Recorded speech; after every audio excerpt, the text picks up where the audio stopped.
Triple E EDC, back again with another knife video. This is the Alpha Beast Channel Beast. I just wanted to sort of show it off real quick because it just came in.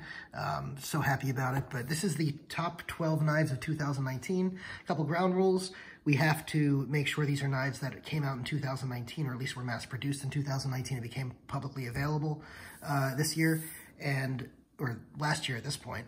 And it also has to be knives that I've used. So, you know, I'm not omniscient. I'm not everywhere. I'm not endless. I don't have endless funds. So I haven't tried every knife that's out on the market. It just is what it is. And I don't think any YouTuber can make that claim either. So, you know, there are some YouTubers who have access to knives like Big Red EDC. You see him put the Cru-Wear, also Jersey Knife Guy, you know, he talks about the Cru-Wear all the time. A great budget knife, and but I haven't held it, and I can tell by looking at it it's probably a great knife, but can't be on this list because I haven't held it. Another knife, you know, that sort of demonstrates this is, let me take this out of the way. We'll get to this in another video. I just have to show it off real quick. Just give it a quick show. Okay, so back to the top 12 list. So before we get to the actual top 12, a couple of honorable mentions. These honorable mentions are knives that I didn't use, so they can't actually be on the list, but I have a feeling they would be fairly high on the list if they were on the list. And I had used them. So one of them, this is a stand-in. This is the Chimera, came out in 2018, so this is not the knife, but the knife is the Bugout, the 037. And so this is also a Wee Knives knife, and so that's why it's the stand-in. The Bugout was a knife that had some interesting design aspects to it. One was that it was, the show side of the scale had no screws on it at all. You just had the pivot. And the reason they were able to do that is he had screws on the back end with pieces that fit together, and it was a really interesting design, especially with milled titanium. It was extensive milling, and as a result, that thing was light as a feather, despite a 4.1-inch blade. I actually got a chance to hold it. I went to Blade HQ a couple months ago. I did get a chance to hold it, and so I know for certain that if I had actually used it and gotten a chance to review it, it would have been on this list. But because I can't talk about a knife being one of the best knives if I don't actually get a chance to use it, I'm not putting it on this list, but it's an honorable mention. Another one is this is a stand-in for the Ritter Hogue, the Hogue Ritter. As you know, Hogue picked up Doug Ritter after he parted ways with Benchmade, and they also adopted the Able lock, which is basically is the Axis lock from Benchmade after the patent expired. And so they came out with the Hogue Ritter earlier this year, and it quickly became one of the best value knives in the mid-market. You know, I've talked recently about a couple value knives on my channel at the lower end, the budget end, but in the mid-market, and really at the point of diminishing returns, is the Hogue Ritter. There's a couple other knives there. I know Metal Complex has mentioned in his videos a couple of times that the point of diminishing returns is the Hogue Ritter, but there's a couple of other knives that I would also say are along that area of the point of diminishing returns.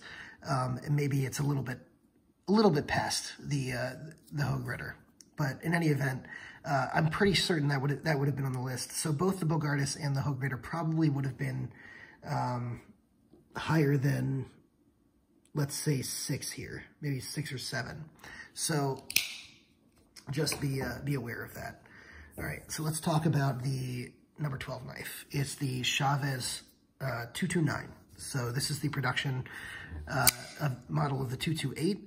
It was made by Reyat Knives from China. The grind on this is a compound grind with a hollow grind. It's an excellent grind on this. It's nice and slicey, extremely slicey behind the edge. It's a thumb stud ball bearing flipper. Well, not a flipper, a thumb stud ball bearing knife. And it has the not patented, but the trademark Chavez clip here. And this is the version from the Chavez knife group. That's why it says CKG 2019. And so this was the limited edition version of it that was only for the Chavez knife group. The regular version had flat plain stonewashed titanium on it, or flat titanium, not stonewashed. I think it was bead blasted. So a couple of things. This could have been higher on the list if not for a couple of issues, but it still is an excellent knife, which is why I made the list in the first place. A couple of the issues are, you know, the clip in general. I almost didn't buy the knife originally because of the clip, but I'm so glad I did because it is an excellent knife. That being said, I work in a professional office setting, so while I can wear it on days that I'm not meeting clients, when I'm meeting clients, I just can't bring it with me. And so that's a knock for anyone who, you know, who works in that type of environment. Another thing is that the thumb studs here aren't the best designed thumb studs. I really wish they maybe were a little bit smaller or had a little bit of a curve up, and maybe some jimping over here on top around the top edge, because if you do this over and over, you see right there, you end up misfiring. And part of that is because of the thumb stud design, and part of that is because of the detent and the lock bar. Even when I literally have no pressure, as you can see right now, on the lock bar, you know, you're still gonna run into times where it's gonna misfire for some reason. It sort of locks in. Now, if the thing is you put any pressure on the lock bar and you lock yourself out from being able to open this knife. So, you know, on most knives, you can put the tiniest bit of pressure on and still not lock yourself out of the knife. This knife, you'll lock yourself out of the knife. So, you know, that's definitely a knock on it. Other than that, the real only other issue is the jimping on this is a little aggressive. It's, you know, the AD-10 has similar jimping, and it doesn't have, it has almost the same type of jimping on this, but it's sort of chamfered on the edges a little bit so that it still catches your hand and gives you grip, but isn't sharp. So, you know, just something to keep in mind. The action on this, though, it's butter. It's excellent. That's why it makes the list. So the next, we just talked about the AD-10. This is number 11. This thing is an excellent tank of a knife. It has that nice triad lock. This has a nice slicey hollow grind. Most of the newer ones, I think all the newer ones, are flat ground, but I got this at the time when it first came out, which they originally had hollow grind knives on here. And again, it has a triad lock on here. It has nice G10 handles. This is, I don't know what this is for. It's a design aesthetic. It's not really a skull crusher because it's, you know, G10 or plastic or something. The scales are G10, so I assume this is also G10, but I don't know for sure. But it's not really sharp either, so I don't know. I think it's just aesthetic reasons it's there, but that's one of the drawbacks on the knife. By the way, this is what I was talking about the jimping. It's a little bit more chamfered. It has a nice choil here. Really, the grip on here feels like a fixed blade. It just melts in your hand. It's fantastic. So this knife is an excellent knife. Really, the biggest drawbacks, the reason this doesn't get any higher than 11 on the list, is a couple of things. One, this design aesthetic. Two is, this is what it looks like in your pocket. It just looks like a big chunker sticking out. It takes up your entire pocket, and this is an ugly-ass clip. It is one of the ugliest clips I've ever seen in my life. And it just is what it is. I'm going to call a spade a spade. That being said, the knife itself is so fantastic that it has to make the list. Number 11. Number 10. This is the WE Roxy 4. This is the 4-inch version of the Roxy. This is by Zelric, I believe, and his brother. And it's Todd Knife and Tool, and it's made by WE Knives. It's got the nice WE action with the ceramic ball bearings, and it has a nice slicey blade with flame tie, as you can see on here. Nice little pocket clip, nice plain straight handle for good, good grip. Or that always works as an ergonomic design. The choil here feels fantastic, and importantly for those of us who love action, Spidey Flick is easy on here with the fuller and the hole here. The thumb roll is great. Despite the fact that this being a tiny, tiny flipper tab, it works every time. A couple drawbacks. One is, despite the thumb roll being great, I did it that time, but it is extremely hard to, there we go. All right, you see it clicked weakly. Actually opening it with your thumb through the, through the hole, it's not 100% reliable. Spidey flicking is 100% reliable. So that's one of the drawbacks on this. The blade is extremely nice. That being said, again, it has this nice, this is an aggressive Wharncliffe. It's not quite as aggressive as some other Wharncliffes, but it is aggressive looking, and so you can't really carry it everywhere unless, I mean, I carry it everywhere, but people freak out a little bit. You know, it is what it is. That being said, there are just a lot of other great knives on this list, which is why it isn't higher. Next up, number 9, CJRB Centros. I tried not to let my honeymoon period with this knife affect my review or my ranking here. Although I'm still enamored with this as as probably the best value proposition on the market today on a budget knife. That being said, I have to put it on this list, mainly for that reason, is that it just is the best, value proposition there is on the market. So what do you get? You get a D2 blade, you get G10. They also have carbon fiber as an option. Carbon fiber, though, I believe is a carbon fiber G10 laminate, and it feels really polished. I didn't like the feel of it. I thought it felt a little cheap, but the G10 here feels like good quality G10, especially for a budget knife, and it's nice and grippy, unlike the polished carbon fiber. The design by Dylan Mallory is excellent. This is on bearings, and it has a beautiful action. So the D10 is dialed in perfectly. Really great knife, $35. You can't get over, I can't get over that. So number 9. Number 8 is the Hogue Deca, and this is always compared to the Benchmade Bugout. The Bugout's been around for a while. It otherwise would be on this list if it wasn't for the fact that it's been out for a while. So it is not on the list because it predates 2019. This does not predate 2019, and this is an excellent knife. You get 20, the quality of materials on this, as I pointed out in my Benchmade Bugout versus the Hogue Deca video, the quality of materials and the price relative to the Bugout beat the hell out of the Bugout. Now, at the end of the video, I still picked the Bugout, and you go back to that video and look and see why. But overall, the knife itself is an excellent knife. It really feels great in the hand, and it's a joy to carry. It really is.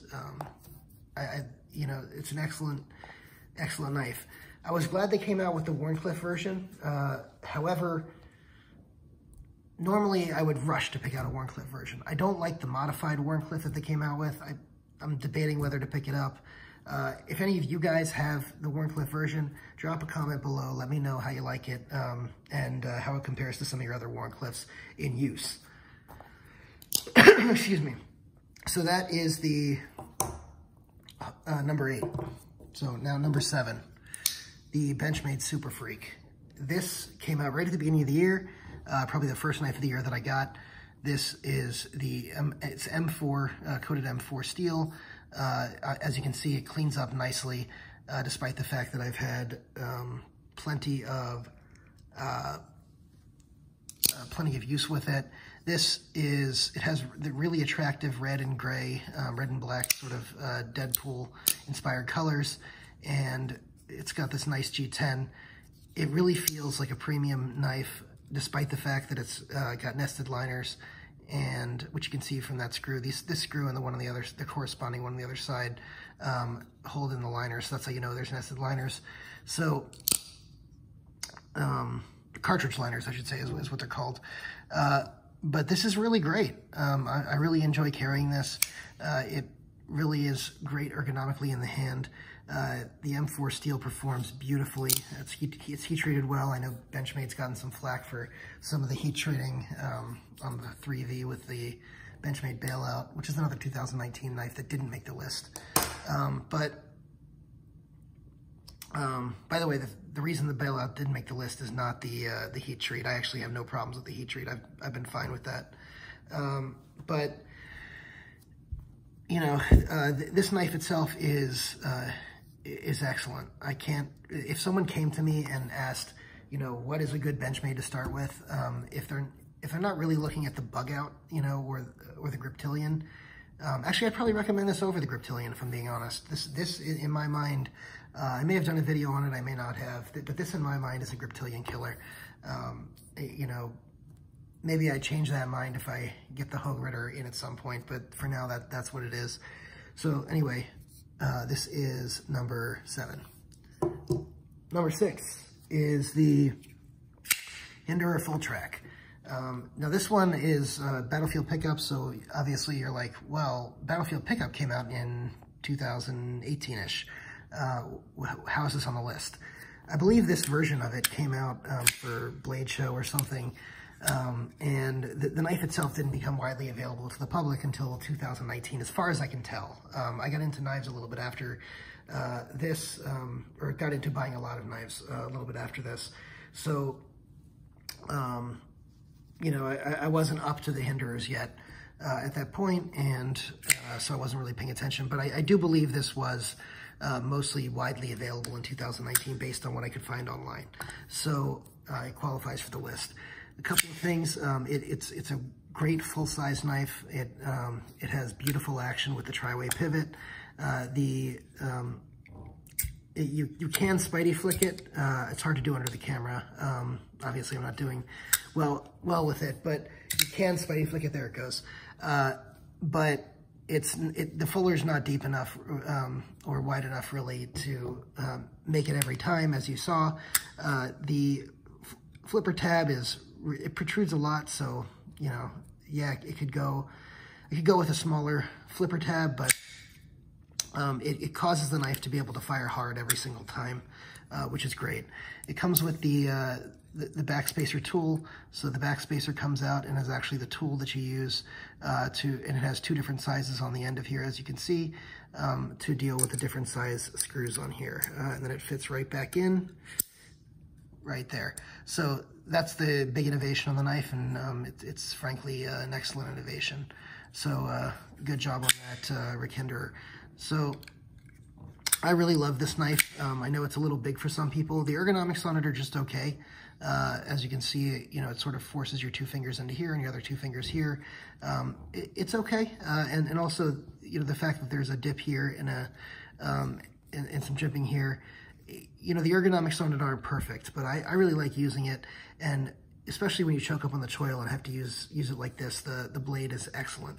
And it's really a thin, slicey blade for how big it is, and it's fairly thin for how big it is as well. I know Rick Hinderer likes to do the really fat XM24, but as you can see, this is much thinner than the XM24. It's actually the same size as the XM18 as far as thickness goes. So yeah, I really like this knife, and this is going to be number 6 for 2019. Number 5 for 2019 is another Hinderer, the Vintage series. So this is going to be sort of the series in general. He applied it to a lot of different knives in 2019. You had the Ranch Bowie, you have the Bowie here in both smooth and textured walnut. You had the Spear Point, and the Spanto blade, I believe, also came out. I don't think the Warncliffe came out. I would love to get the Warncliffe if and when it comes out. But you know, that's what's out. They just came out with the XM24, I think, in the Spear Point in the Vintage series. So it's really a nice knife. The XM18 has been around for years and has been, you know, one of the best knives in the industry for years. And it continues to be so, especially with the advent about a year and a half ago, 2 years ago, with the tri-way pivot, as well as just the continued, you know, sort of innovative ways to produce this knife that Rick's coming out with. The walnut on here is really nice. The linseed oil, boiled linseed oil even gives it a nice smell, believe it or not. The steel is 01 tool steel, but it's parkerized, just like guns would be back in the day with the walnut. That's the idea of the look. And then you've got sort of this army can coloring on the backside, which is, the camera will never do this justice. This is beautiful, this coloring on the titanium. But yeah, this is fantastic. Number 5. So number 4 is sort of a knife, sort of not a knife. It is the Squid Trainer 3.0. So this is representing both the Squid Trainer 3.0 and the Kraken, now called the Crake Raken. For those of you that don't know, the Kraken is basically the Squid Trainer with a live blade, a real blade. The Kraken had to be changed to Crake Raken because I guess there was already a knife called the Kraken, and there was a sort of a trademark dispute over it. So at least that's as far as I'm aware. And so they changed it to the Crake Raken. But in any event, this represents both of those. I actually haven't been able to hold a Crake Raken, but you know, it's the exact same construction, just the live blades, and I've had plenty of live blade balisongs, so since this is representing both itself and that, I'm okay doing that here in this spot. The flippability of this thing, I mean, this thing it's the most flippable balisong I own. And I'm just getting acquainted with the Channel Beast here, you know, but you know, I put down the Channel Beast and picked this up, and I still was amazed at how great this is. So, you know, from my perspective, you know, this is excellent and deserves this spot. One other thing is, this is aluminum, the handles here, and so they're able to put a price point on this, where most balisongs, nice balisongs, titanium, are going to run you $4 or $5, you know, $100. This is coming in at $250-ish for a live blade, and like I think it's $150-ish for the trainer version of it. So just hit the tripod there, sorry. So yeah, I mean, you know, we've got, as far as, this is making flipping accessible to people, which I think is such an important thing and such a groundbreaking thing that it's worth it here. Number 3, this was kind of the year of the Shaman, and by the way, I'm going to put number 3, 2, and 1 really could be interchanged into a whole bunch of different configurations. I ended up doing it this way, but this is sort of the year of the Shaman, and I owned 3 Shamans this year. I sold one of them, the St. Nick's version I sold, but these are the Spyderco Shaman is number 3 here, and specifically, I know the Shaman was out last year, but these sprint run versions of it were this year, and they were so big this year that they really deserve their own spot here. The carbon fiber one is S90V in carbon fiber, and the micarta is Cru-Wear and micarta. This knife is ergonomically one of the best knives anywhere. It has the compression lock here. The action on this one is fantastic. This one came a little tight and still continues to be so, but it's mostly loosened up. Yes, I've adjusted the pivots, by the way. The clip on here continues to sort of suck. I don't love this clip. I know some people like it, but not my favorite as far as the clip goes. It's one of the things holding it back from being higher. But the Spidey hole is the perfect size on this. The knife itself is an excellent, perfect size for me. I like this size knife. You know, it is a large knife. The like I said, has the compression lock. It has a nice thick blade stock, but not too thick. Gets fairly thin behind the edge for how thick the blade is back here. That's because of the tall blade here. Getting to a point allows it to get to a decent slicey point. And these versions of it are just excellent versions. So well deserved with the number 3 spot. Also, this thing sold out like wildfire and became extremely hard to get very quickly. Number 2, I did not see myself doing this at number 2. I have a slip joint at number 2. The GEC oil field jack. And, you know, I just got into slip joints this year. I did have my Benchmade Proper probably in 2018, the end of 2018. But I just got into slip joints this year, and I was blown away by the quality of GEC. Just that walk and talk. When I had my Benchmade Proper, I always thought this was good walk and talk, and it's not. That's not to say the Proper's not good. I actually really like this knife, but it's not really good walk and talk. This is good walk and talk, and it's given me a new appreciation for slip joints. The micarta on here is some of the best micarta I've had on any knife whatsoever. The fit and finish is excellent. Like I said, the walk and talk is amazing. The blade grind here is really good. The blade shape is interesting. It has sort of a recurve, and it's, you know, I'm not normally a recurve person, but this is great. It also has a Wharncliffe sheep's foot here, and that is the fact that it has both blades.